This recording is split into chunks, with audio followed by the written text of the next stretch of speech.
Hello guys, कैसे हो आप लोग। आई होप कि आप सब अच्छे होंगे। नवरात्रि शुरू होने वाला है और हम सभी के घर माता रानी आने वाली है। ऐसे में हमारे घर के साफ सफाई करना बहुत ज़रूरी होता है और फिर समय भी बहुत कम बचा हुआ है हमारे पास। आज से ही हमारे घर के साफ सफाई शुरू कर देना चाहिए।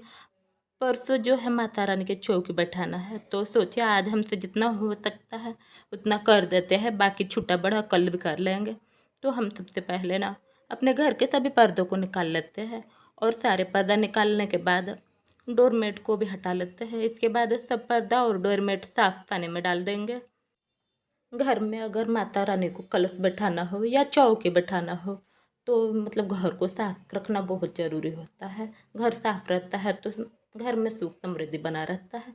इसीलिए हम सारे साफ सफाई एकदम हिसाब से करेंगे। तो अब हम यहाँ पे ना सर्फ पानी में भिगोकर रख देंगे पर्दे को और डोरमेट को, ताकि ये फूल जाएगा तो सॉफ्ट हो जाएगा। इसे धोना भी आसान हो जाएगा और कम समय में हमारा काम भी हो जाएगा। काम ऐसा करो कि पता भी ना चले और हो भी जाए। अपना काम खुद से करने में बहुत अच्छा लगता है, खासकर त्यौहार में। काम ना करो तो त्यौहार ही पता नहीं चलता, इसीलिए त्यौहार में अपने आप को बिजी भी करना चाहिए। चलिए, हमने सारे पर्दे को निकाल लिए हैं। अब हम इस पानी में भिगोकर अच्छे से डाल देते हैं। डोरमेट को भी पानी में डाल देते हैं। डोरमेट और पर्दा को हम अलग अलग टब में डालेंगे, क्योंकि जो हमारा पर्दा है वह तो साफ़ है और डोरमेट होता है थोड़ा गंदा हो जाता है। इसी की वजह से दोनों साथ में डालेंगे तो गंदा हो जाएगा, हमारा काम भी ज़्यादा बढ़ जाएगा। इसीलिए दोनों अलग अलग डालेंगे, अलग अलग हिसाब से धोएंगे तो काम भी कम हो जाएगा।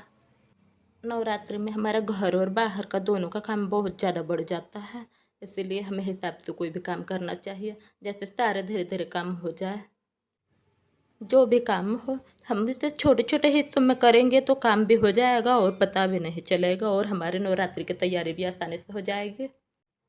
इस बार तो त्यौहार इतना जल्दी जल्दी आ गया कि हमें टाइम ही नहीं मिला सब करने का।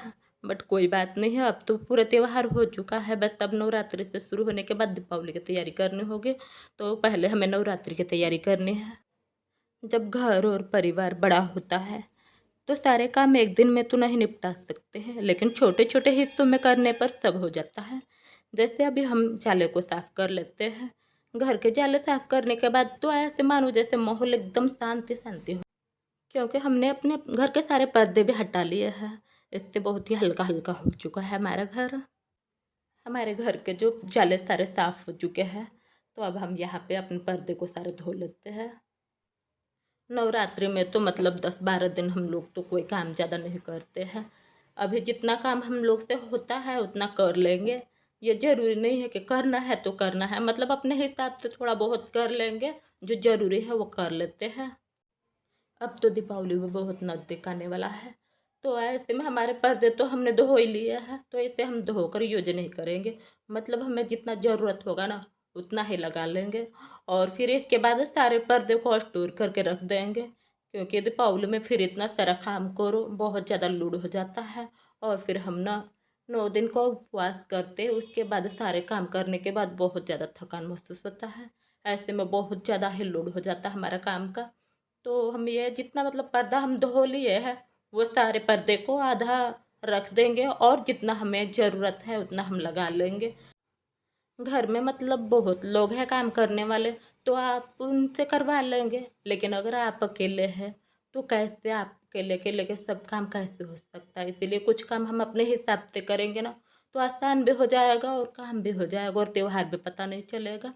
ऐसे में कुछ काम को हम हिसाब से ही करते हैं। नवरात्रि शुरू होने से 2-4 दिन पहले से तैयारियां शुरू करते हैं तो काम बहुत ही ज़्यादा आसान हो जाता है। मैंने तो क्या किया कि अपने फ्रिज को साफ़ पहले ही करके रख लिया था, अपने किचन को भी साफ़ कर दिया था। तो यहाँ मेरे जितने मतलब जाले वाले थे वो रोज़ रोज़ लग जाते ही हैं। आज भी लगा, कल भी लगा, मतलब मैं रोज़ रोज़ जो है ना जाले साफ़ करते रहती हूँ। और फिर इसके बाद जो है मैंने सोचा कि चलो सारे पर्दे को निकाल लेते हैं, इसके बाद सब कुछ साफ उफ हो जाएगा तो फिर आराम से मतलब दिया बाती करने में भी बहुत आसान हो जाता है। अब हमारा ये भी काम हो गया, मतलब कि डोरमेट, पर्दे और भी मतलब जो भी कपड़े थे इम्पोर्टेंट चीज़ वो मैंने सारे धो लिए हैं। मैंने बाथरूम को साफ़ करने के लिए उसे पूरी तरह से खाली कर दिया था, क्योंकि मुझे बाथरूम भी साफ़ करना बहुत ज़रूरी है। इससे पहले मैं सोच रही थी कि पूरे सीढ़ी को साफ़ कर लूँ, सीढ़ी साफ़ हो जाएगा तो फिर मतलब अंदर अंदर जो रूम है वो कल कर लेंगे हम उसे। तो आज मैं बाथरूम को भी साफ़ करूँगी और सीढ़ी को साफ़ कर दूँगी, और बाहर के जितने भी है मतलब बरामदा वगैरह जितना चीज़ है जो मतलब मुझे कल हो नहीं सकता है वो आज ही कर लूँगी। आज करने के बाद मेरा कल का जो काम होगा बहुत ही आसान हो जाएगा, और ये करना बहुत ज़रूरी होता है। अगर घर का माहौल किच-किच रहता है तो एकदम से भारी भारी सा होता है। नवरात्रि में माता जी को बुलाओ और घर किच-किच रखो, थोड़ा सा भारी भारी सा होता है। ऐसे में क्या फ़र्क पड़ता है कि माता रानी को बुलाओ और घर ही किच-किच के रखो। त्योहार में तो पूरी साफ सफाई के साथ घर को रखेंगे तो बहुत ही अच्छा रहता है, मन में बहुत सुकून मिलता है, बहुत ही खुशी मिलती है, बहुत अच्छा लगता है त्योहार करने में भी। बाथरूम और बरामदा और बाहर के सारे चीज़ों को साफ करने के बाद ना मैं यहाँ पे नहा धोवा कर फ्रेश हो चुकी हूँ, और अब मैं यहाँ पे जो है अपनी पूजा का जितने ज़रूरत की चीज़ें हैं उससे साफ कर लेती हूँ। इससे क्या होगा कि कल मेरा काम बहुत ही हल्का हो जाएगा, मतलब बहुत ज़्यादा। परसों दिन है जो माता रानी की चौकी बैठाना है, तो परसों हम शुभ मुहूर्त में मतलब जैसे ब्रह्मा मुहूर्त में उठेंगे और सुबह सुबह सारा काम मतलब हो जाएगा, तो आराम से बैठा देंगे चौकी को। कल जो है पूरे घर को मतलब साफ सफाई करके और इस पूजा के सामग्री जितनी भी चीज़ें जितनी भी लिस्ट में लिखे हुए सारे सामान को मंगवा कर रख लेंगे।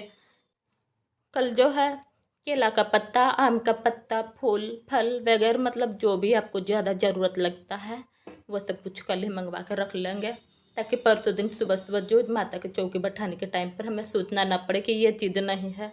इसलिए पहले से सब कुछ देख लेंगे कि क्या है क्या नहीं है।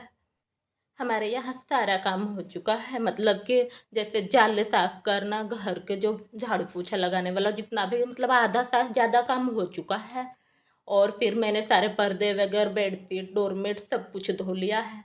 भगवान जी का जो है वो सारे आधे से ज़्यादा काम हो चुका है। अब जो भी मतलब बच गया है वो सब मैं कल कर लूँगी। तो मैं बताने वाली हूँ कि आप लोगों को मैंने अखंड ज्योत मंगवाया है, बहुत ही सुंदर आया है, बहुत ही ज़्यादा बहुत अच्छा लग रहा है, बहुत बड़ा साइज भी है। इससे मुझे लगता है कि 24 घंटे मतलब चल सकता है आराम से। वैसे भी मैं पिछले कई साल कई बार ऐसे क्या हो गया है ना, जब भी मंगवाती हूँ तो छोटा ही पड़ जाता है। मैं बड़ा सोच कर मंगवाती हूँ मगर आता ही छोटा है। फिर इसके बाद मैं सोची ना इस बार थोड़ा बड़ा ही मंगा लेती हूँ, तो सचमुच में बहुत बड़ा आ चुका है, बहुत ही अच्छा बहुत सुंदर है। देखने में तो इतना सुंदर लग रहा है ना कि ऐसे लग रहा है कि हाँ बहुत अच्छा है। बस इसे यूज करने के बाद पता चलेगा कि ये कैसा चलता है, कितना घी लेता है और कितने मतलब जो बाती है वो कितने समय तक चलता है, मुझे यही देखना है इसमें। हमें लगता है कि इसमें बाती ना अलग से और मंगवाना पड़ेगा, क्योंकि ये 9 दिन तो ये नहीं चल सकता है।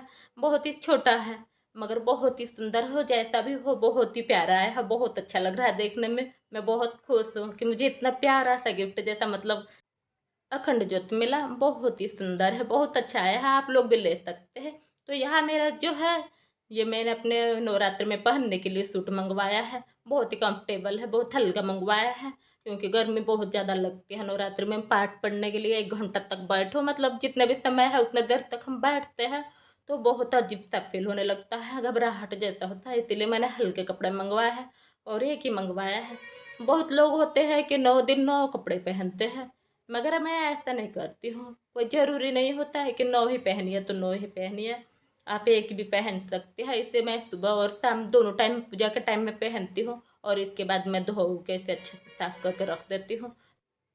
बहुत ही प्यारा सूट है, मुझे बहुत पसंद आया। ऐसे कलर में पहनने में गर्मी में बहुत कम लगता है। तो चलिए गाइज, मैं अगले वीडियो में फिर से आपको नए वीडियो के साथ मिलूँगी।